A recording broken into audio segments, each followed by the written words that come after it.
नमस्कार, मैं आर यादव आपके अपने YouTube channel expert knowledge R में आपका हार्दिक स्वागत करता हूं।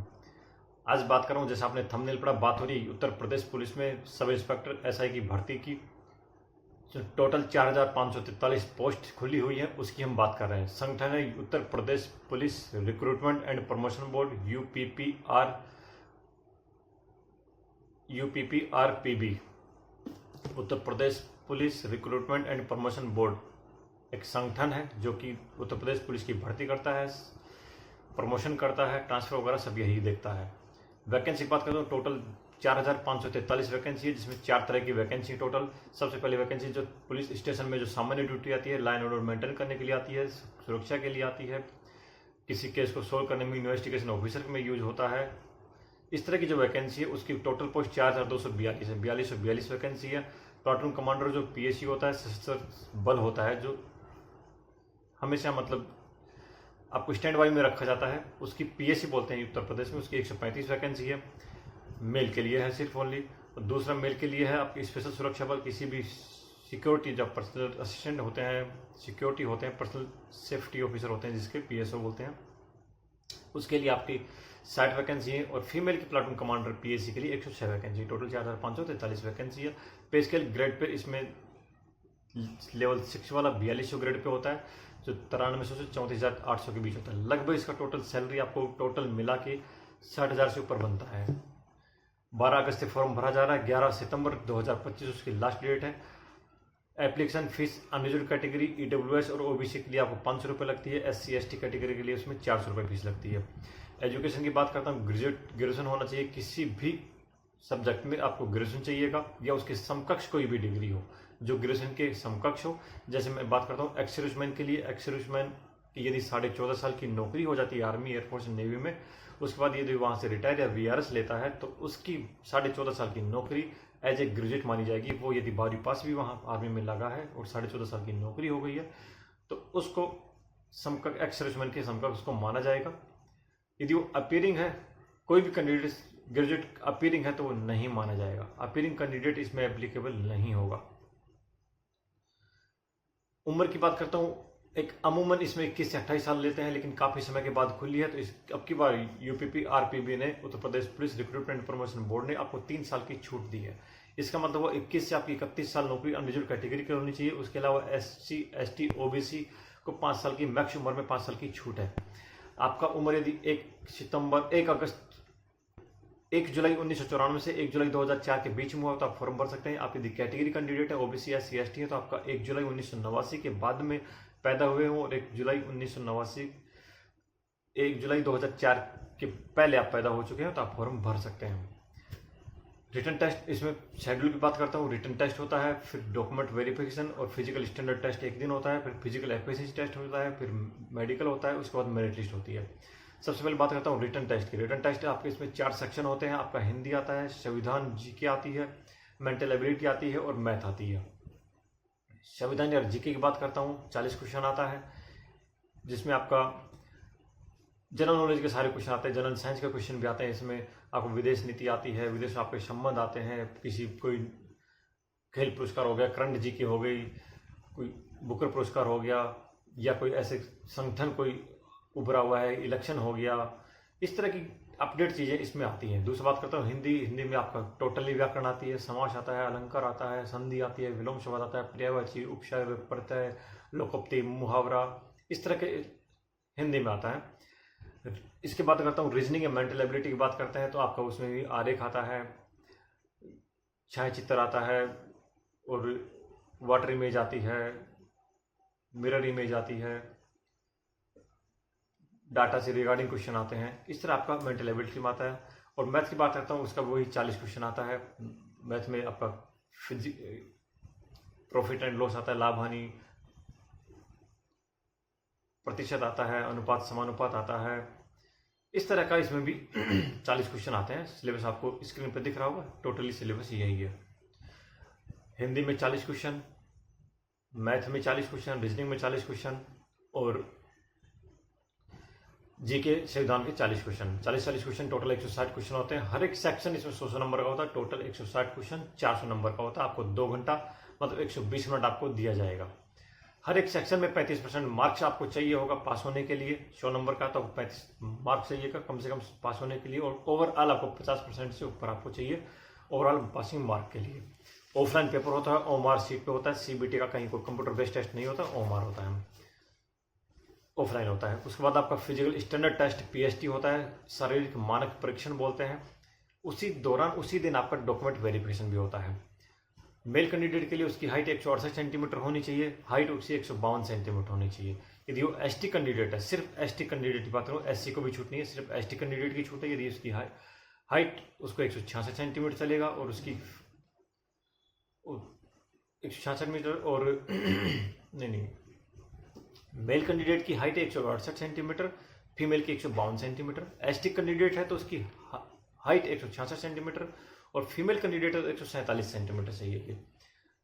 चेस्ट मेल कैंडिडेट के लिए 79 से 84 सेंटीमीटर होना चाहिए, मतलब 5 सेंटीमीटर का फुला होना चाहिए, और एसटी कैंडिडेट है तो 77 से 82 सेंटीमीटर होना चाहिए।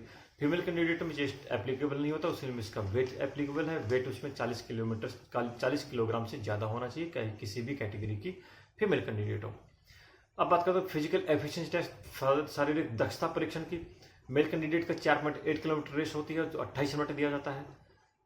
फीमेल कैंडिडेट को 2.4 किलोमीटर रेस होती है, मतलब 2400 मीटर रेस होती है, 16 मिनट दिया जाता है। एक बार में ही आपको करना होता है, आपको दोबारा चांस नहीं दिया जाएगा।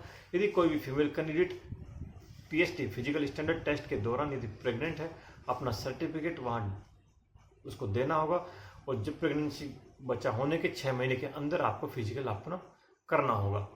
यदि आप प्रेग्नेंट है तो आप फिजिकल नहीं दे पाएंगे।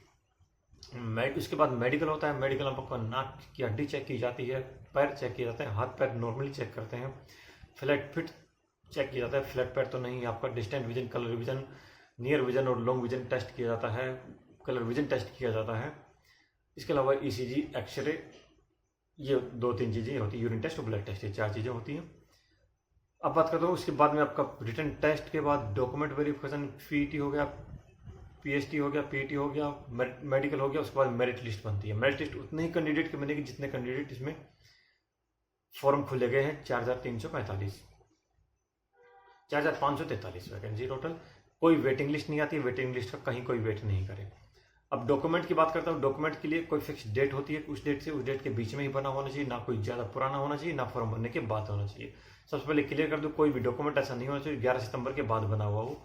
11 सितंबर तक आपका बना हुआ होना चाहिए, आपको उसमें अपलोड करना होगा फॉर्म भरते वक्त। SC/ST सर्टिफिकेट है, आपको 11 सितंबर 2025 से पहले का बना हुआ होना चाहिए। OBC सर्टिफिकेट है, 1 अप्रैल 2025 से 11 सितंबर 2025 के बीच बना हुआ होना चाहिए। EWS सर्टिफिकेट आपका 1 अप्रैल 2025 से 11 सितंबर 2025 के बीच बना हुआ होना चाहिए। और डोमिसाइल सर्टिफिकेट आपका 11 सितंबर 2025 से पहले का बना हुआ होना चाहिए। कंप्लीट डॉक्यूमेंट्स आपको गवर्नमेंट ऑफ इंडिया की नहीं चलेगा, स्टेट की वैकेंसी है तो स्टेट सरकार का, उत्तर प्रदेश सरकार का, स्टेट गवर्नमेंट का चलेगा। इसलिए ध्यान रहे, गवर्नमेंट ऑफ इंडिया वाला जो प्रारूप है वो इसमें एप्लीकेबल नहीं होगा, नहीं चलेगा।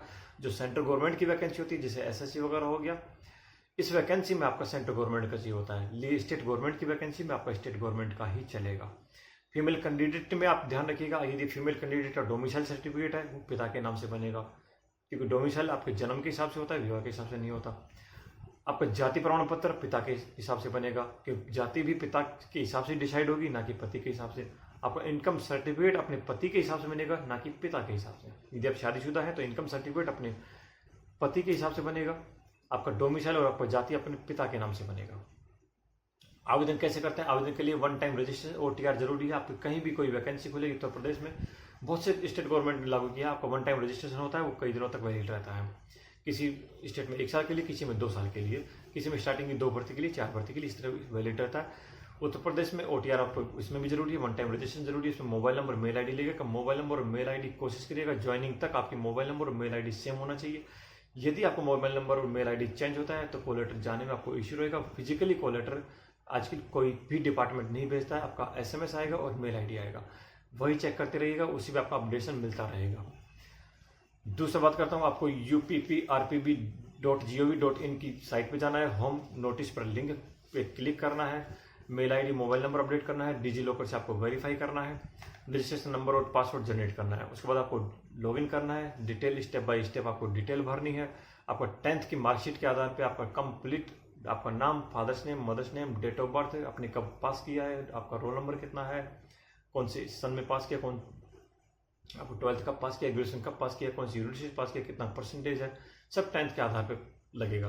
आपका नाम, father's name, date of birth, mother's name, सब कुछ। हाँ, फोटोग्राफ की बात करता हूँ, आपका रियल टाइम फोटोग्राफ लगेगा, मतलब फॉर्म भरते वक्त आपका लाइव कैमरा रहेगा, उसमें आपको फोटोग्राफ लगेगा। फोटोग्राफ आपका चश्मा नहीं होना चाहिए, ब्लर नहीं होनी चाहिए, कैप नहीं होनी चाहिए, लेफ्ट राइट नहीं देखना चाहिए, मतलब फ्रंट व्यू ही आना चाहिए, टॉप व्यू या साइड व्यू नहीं आना चाहिए, नीचे नहीं देखना चाहिए, सिर्फ सीधा देखेगा। पासपोर्ट साइज फोटो उसमें लगेगी, लाइव कैमरा रहेगा, उस समय आपकी फोटो लगेगी। बात करता हूँ साइन की, आपका 30 से 50 KB के बीच में ब्लैक पेन से साइन होना चाहिए, और व्हाइट पेपर पर, ब्लैंक व्हाइट पेपर, लाइन वाला पेपर नहीं होना चाहिए, ब्लैंक व्हाइट पेपर पे आपका 30 से 50 KB के बीच में ब्लैक पेन से साइन चलेगा। वो आपको फॉर्म भरते वक्त आपको वहाँ अपलोड करना पड़ेगा। उसके बाद आपका जितने भी पद हैं, ये 4 तरह के पद हैं, इनका प्रेफरेंस आपको देना पड़ेगा। अब सामान्य ड्यूटी है, थाने वाली ड्यूटी है, एक PSC है, एक स्पेशल सुरक्षा बल है, और दूसरा वो सुरक्षा बल वो PSC है, लेकिन मेल फीमेल के लिए अलग अलग। आपको पदों का वर्गीकरण देना पड़ेगा। पदों का वर्गीकरण के लिए आपको मेल कैंडिडेट के मेरे हिसाब से, बाकी आप अपनी इच्छा, मेरे हिसाब से आपको सबसे पहले सामान्य ड्यूटी देना होगा, नागरिक सुरक्षा वाली देना होगी, उसमें थाने में ड्यूटी आती है। सेकंड नंबर पर विशेष सुरक्षा बल देना होगा। थर्ड नंबर पे आपको प्लाटून कमांडर PSC में देना होगा। फीमेल कैंडिडेट के लिए आपको नागरिक सुरक्षा बल सबसे पहले, उसके बाद में प्लाटून कमांडर PSC वाली वैकेंसी फिल करनी होगी, मतलब प्रेफरेंस आपको देनी होगी। उसके बाद आप ऑनलाइन पेमेंट करिएगा, प्रिंट का प्रीव्यू लीजिएगा, उसका प्रिंट लीजिएगा फॉर्म का अपने पास, इन फ्यूचर रेफरेंस के लिए अपने पास रखिएगा। ये हो गई बात खत्म कि आपको क्या करना है, क्या नहीं करना है। आशा करता हूँ वीडियो आपको पसंद आया होगा। वीडियो को लाइक करिएगा, चैनल को सब्सक्राइब करिएगा, जरूरतमंद को शेयर करके जाइएगा। हाँ, अब बात करता हूँ सिलेक्शन कैसे होगा। सिलेक्शन कैसे हो, ये रणनीति पर एक वीडियो आ चुका है, आप जरूर चेक करिएगा। चैनल पर वीडियो मिल जाएगा, लिंक डिस्क्रिप्शन में डाल दूंगा, आई बटन पर भी डाल दूंगा, जरूर चेक करिए। सब्सक्राइब बटन लिंक डिस्क्रिप्शन में है, आई बटन पर सब्सक्राइब जरूर करिएगा। फिर भी यदि कहीं कोई इश्यू आपको इस फॉर्म भर्ती से लेकर आपको एट लास्ट तक ज्वाइनिंग तक यदि कहीं कोई इश्यू आप कमेंट बॉक्स में लिखिए, वीडियो लाइक करिए, चैनल को सब्सक्राइब करिए। वीडियो यहाँ तक देखा, दिल की गहराई से बहुत बहुत हार्दिक धन्यवाद। जय हिंद, जय भारत।